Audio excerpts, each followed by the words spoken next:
If you've ever felt like fate has a twisted sense of humor, or that life can toss you into a story you never meant to write, you're in the right place. So take a breath, settle in, and don't forget to like and subscribe if this tangled, unexpected journey feels like something you'd follow to the end. You see, it all began on a Thursday afternoon that had no business feeling momentous, the sort of day that comes slouching in with overcast skies and stale coffee and the uneasy awareness that the rent was due in a week.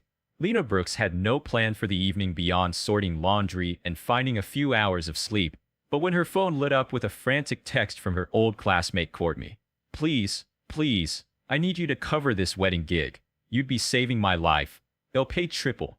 She hesitated for only a moment before typing back yes. She needed the money more than she needed a quiet night.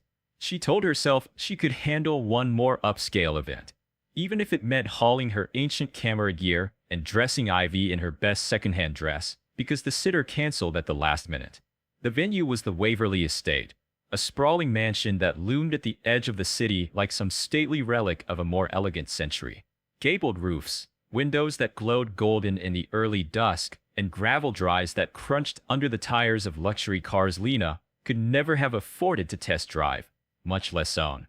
She parked her beat-up hatchback far from the ballet, hoping no one would notice the rusted fender or the duct tape on the rear window, then helped Ivy climb out. "Mama, is this a castle?" Ivy whispered, eyes wide as they took in the towering entryway. Lena tugged gently on her daughter's hand, trying to smile through her own apprehension. "Something like that, baby," she murmured, brushing imaginary crumbs off Ivy's dress. It had a tiny pink sash and was a little too short at the hem, but Ivy didn't care. She twirled in the gravel, oblivious to the stares of the arriving guests. Inside, the place smelled of roses and candle wax, hundreds of arrangements climbing the marble staircase and lining the aisles between rows of gilt chairs. It was all so breathtaking Lena forgot, for a moment, how desperately she didn't belong. She found the event coordinator near the reception table, a wiry woman with a headset and the air of someone who hadn't slept in 3 days. "Courtney sent me. Lena Brooks," she said, trying to project confidence. The woman barely glanced at her clipboard. "You're late," she snapped, then gestured to a cluster of servers moving enormous floral centerpieces. "Go set up near the East Arch. We start pre-ceremony shots in 15 minutes. Keep the child out of the aisle." Lena bit back a retort. She wasn't about to jeopardize triple pay, and nodded.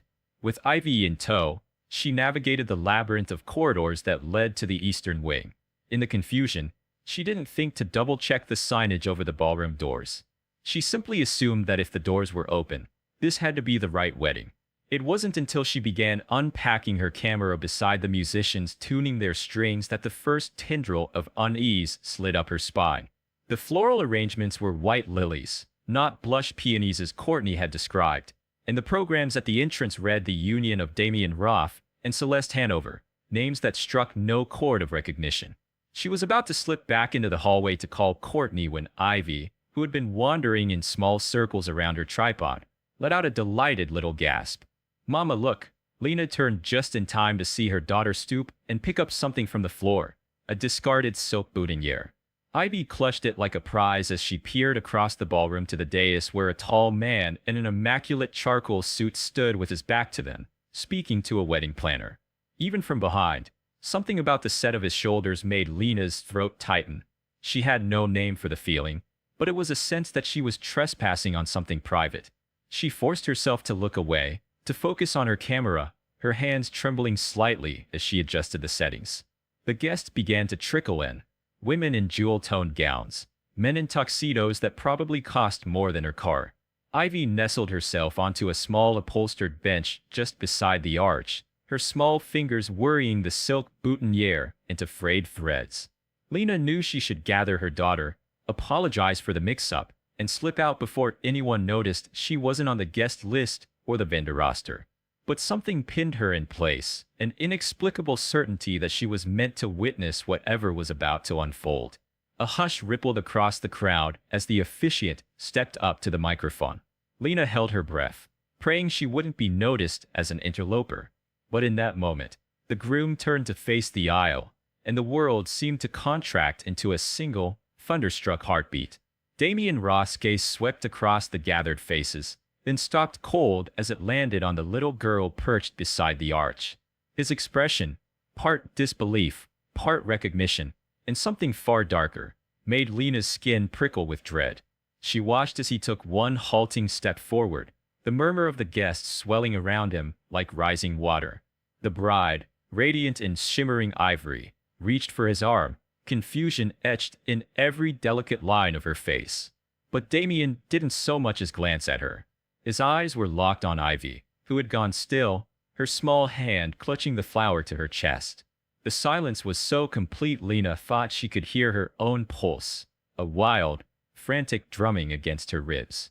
And then, in a voice that carried across the vastness of the ballroom, Damien asked, "Where did you get that child?"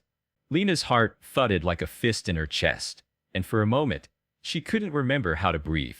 Damien Roth, the Damien Roth, stood frozen in the center of a wedding that was no longer unfolding as planned. His polished shoes were rooted to the marble floor, his eyes locked not on his bride, not on the officiant, but on Ivy, who blinked at him innocently from the corner of the archway. Ivy clutched the crumpled silk boutonniere and gave a small, shy smile. "Hi," she said, unaware that the entire room had turned to ice. Someone coughed awkwardly in the crowd. A groomsman shifted his weight. The bride, Celeste Hanover, daughter of a senator and heir to a media empire, whispered Damien's name with mounting unease. But he didn't flinch. His eyes hadn't moved. Lena's protective instincts roared to life, and she stepped quickly in front of Ivy, her voice shaking as she spoke. "She's my daughter. I think there's been a misunderstanding." Damien blinked as if waking from a trance. "What's her name?" Lena frowned. "Why, please," he said, stepping forward, and for the first time his voice cracked, just slightly, like a fracture under pressure. "What is her name?" "Ivy." The name hit him like a wave. He staggered slightly before recovering. Celeste moved to his side, whispering again, "Damien, what's going on?" But he raised a hand, silencing her with a gesture so sharp it drew gasps from a few guests. He looked at Lena now, really looked at her, and she hated how he saw straight through the carefully stitched layers of her composure. "You're not Courtney," he said. "No. And you're not part of the vendor team for this wedding, are you?" "No," Lena admitted, every cell in her body screaming to grab Ivy and run. "I was covering for someone else. I must have walked into the wrong ballroom. We were just leaving." "You're not leaving." His voice was firm, not a threat, but an anchor. The calm in it was unnerving, like the eye of a hurricane. Celeste, meanwhile, had gone rigid. Her face was pale, her mouth thin with betrayal. "Damien," she said tightly. "Who is she?" "I need a minute," he said without turning to her. "A minute?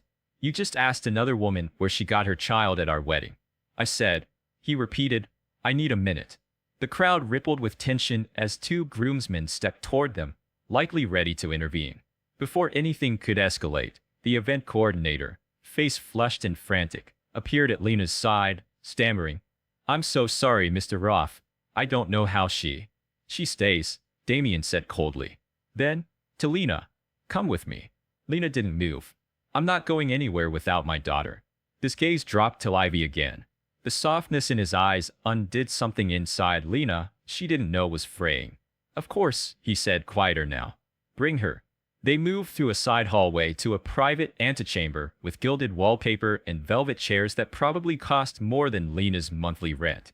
As the doors closed behind them, the noise of the wedding crowd faded. Damien didn't sit. He turned and stood before them like a man gripping the edge of a cliff. "How old is she?" "5," Lena said, voice guarded. He exhaled like he'd been holding that breath for years. "And her mother?" Lena's throat closed. "She's gone." A long silence. Then, "Her name was Emery, wasn't it?" Lena stiffened. "How do you know that name?" "I was engaged to her once," Damien said, his tone flat but heavy. "Before she vanished. Before she disappeared without saying goodbye. I tried to find her for years." Lena was stunned. "That's not possible." "She had a sister," he said. "A twin." "You." Lena staggered back a step. Her voice was barely a whisper. "How?" Damien rubbed his face. "Emery showed me a photo of you once. You were in college, I think. You had ink on your fingers and a smudge of paint on your cheek.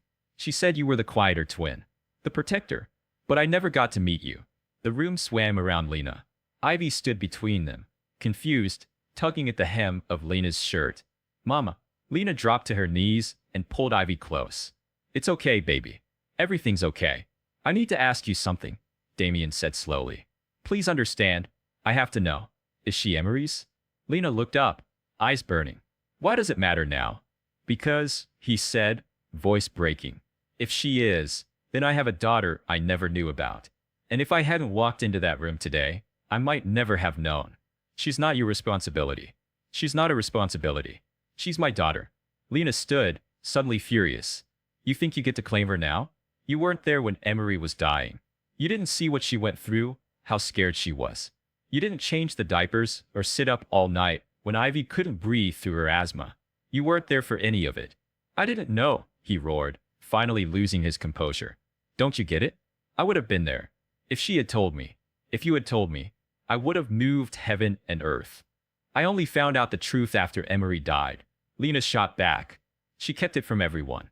She didn't even tell me until the very end. And I couldn't find you. By the time I realized what Ivy needed, it was too late to go digging through Emery's broken past. I had to survive. She had to survive. The air between them thickened with 5 years of unspoken pain. Finally, Damien stepped back and sank into a chair, looking 10 years older. I'm sorry, he said. For everything. Lena said nothing. She reached for Ivy's hand. We'll go now. No, Damien said, standing again, softer this time. I don't want to fight you. I want to know her. I won't push. But if you'll let me, if you'll let her, I'd like to be in her life. Lena hesitated.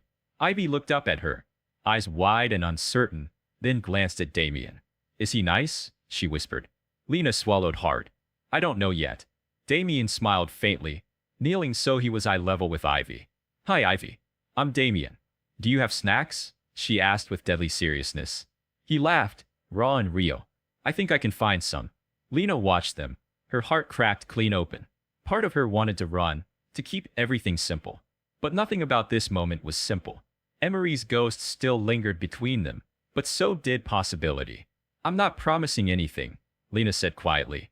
But maybe you can join us for lunch. If she wants. Damien nodded, his eyes still on Ivy. That's all I ask. And in the hallway outside, the wedding went on without a groom. Lena sat at the edge of the sculpture garden bench, the chill of the stone beneath her grounding her as Ivy darted between bronze animals and stone butterflies. Damien sat beside her, watching his daughter with a gaze that mixed awe, guilt, and something she hadn't expected to see, gentleness. She doesn't know how much I've missed, he said finally. And I don't know if I deserve to catch up. Lena didn't look at him. Deserving doesn't factor into it. Ivy deserves to be loved by people who won't leave. He nodded slowly. Then let me be one of them. There was no grand music, no swelling revelation, just a small girl's laughter echoing between sculptures and 2 adults sitting with more silence than certainty. Lena didn't give him an answer right away. Instead, she stood and called, Ivy, time to go. Ivy ran to her, cheeks flushed, acorns stuffed into the pockets of her dress. Can Damien come too? Lena hesitated, her gaze drifting to him. And maybe, in that hesitation, she found the only truth she could hold on to. Sure, she said softly. If he wants to. Damien rose, his expression unreadable. But as he reached down and took Ivy's free hand, Lena saw the smallest tremble in his fingers. Not from fear, but from the weight of finally holding on. Together, they walked away from the garden. Not as a family. Not yet. But not as strangers anymore either. Just 3 people, learning how to begin again.